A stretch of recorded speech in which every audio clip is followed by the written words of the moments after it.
Good morning, this is Kelley Hobart from Alpaca Direction. I'm here looking at our Winthrop Shawl, and this is the pattern that we have for you. And let's take a look at the yarn real quick. It's by the Fiber Company. It's called Meadow. So let's see what the contents are of this lovely yarn. It's 40% wool, 25% llama, 20% silk, and 15% linen. And oh, I wish you could feel it. It is beautiful, nice and soft with tweed. It adds a little bit of extra to the pattern. So here we are.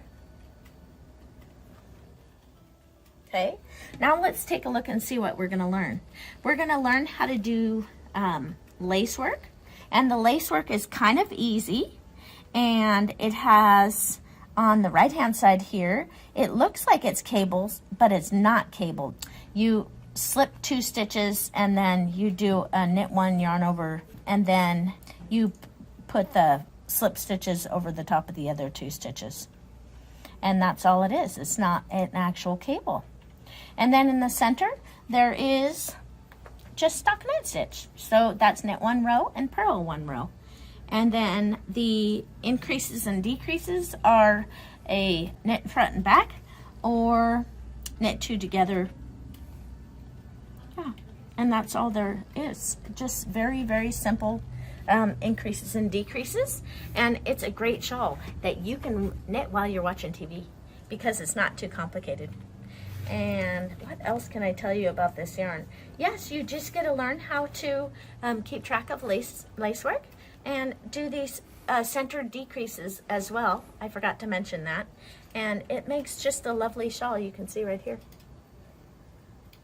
So I hope you enjoyed this project like I did. And also we have included this yarn cozy, and each person will probably get a different design. And what this is, it's actually a sock that goes over your cake.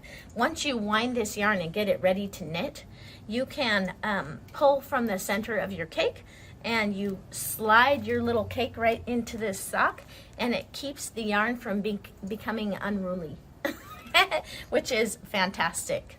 And oh yes, and there are 2 colorways. Of course, we have too many people in the knit club to offer just 1 color. One is more of a neutral color, and then you have this bright summery color as well. They're both summery and light and beautiful, and oh, they're so soft to feel. So I hope you enjoy this project as much as I did, and enjoy knitting this project while you watch your favorite TV shows.